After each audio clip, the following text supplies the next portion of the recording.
máis, para min é de agradecer que nese momento o técnico, como foi o interventor, me dera o informe, creo, da liquidación do 2018 para que pudiéramos entender os números do que era a conta xeral. Nós non estábamos falando disso.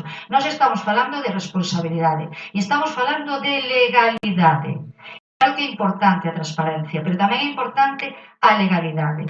E que se teña sobrecarga de traballo non implica que todos os que estamos aquí teñamos que respetar a lei. E nós así o manifestamos desde un primer momento, desde o momento desa Comisión Especial de Contas. E non se nos dou resposta, porque eu insistí cando estuve cos portavoces, non que está ese dictamen. Nós queremos saber legalmente como está ese proceso.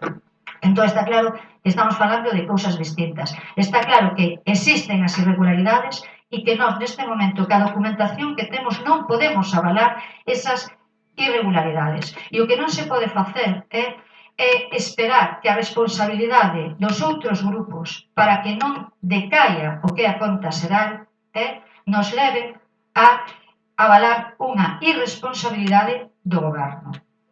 Por outra banda, atendendo aos números, a nós o que nos chama a atención é pois o alto índice de incumprimento que hai de execución de proxectos, porque estamos falando de 2 millóns e pico, digamos, de cartos que están aí para proxectos, incluso algún dende o 2016 que non se executaron. Pero xa vos digo, claro que é importante a transparencia, claro que é importante que a conta xeral sala adiante, pero que sala adiante como ten que salir según a lei, o que fixa a lei, que non o fixo BNG,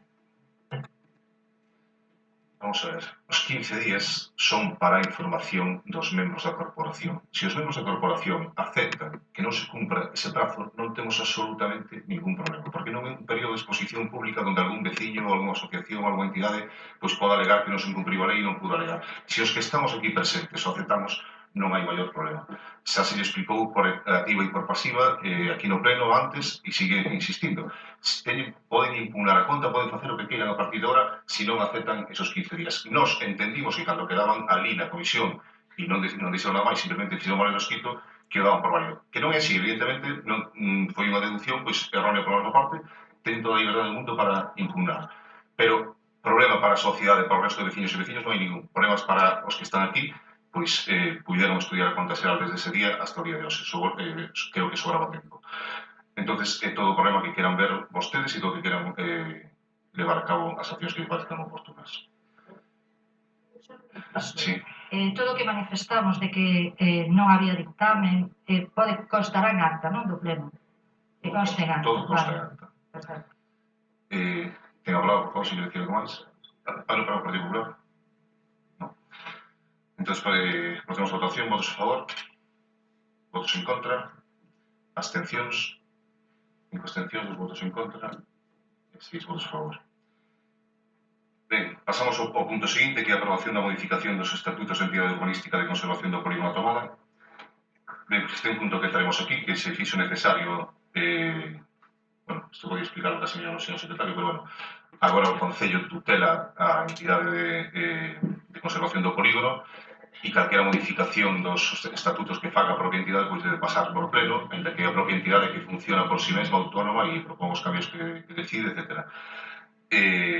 Son dous concretamente que se refieren ao modo de elección, se non recordo mal, e tamén a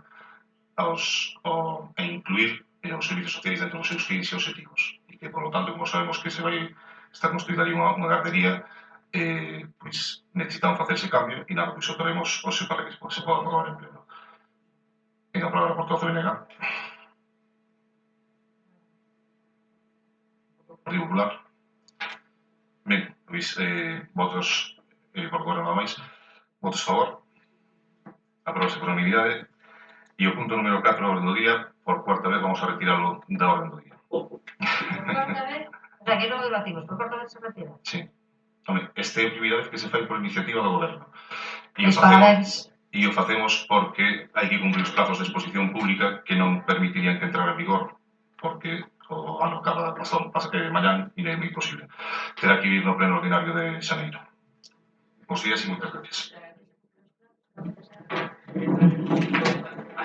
Sí. señora concelleira, son os plazos para a exposición pública dos veciños e veciñas. A ver se entende algo que se explica alguna vez. A ver se entende algo que se explica alguna vez. Entendemos o que se nos explica de unha vez. Sí que o entendemos perfectamente, Xosé Lois. O entendemos perfectamente. Non fai falta alterarse e claro que o entendemos. Hasta luego. Claro que o entendemos perfectamente. Igualmente, chao.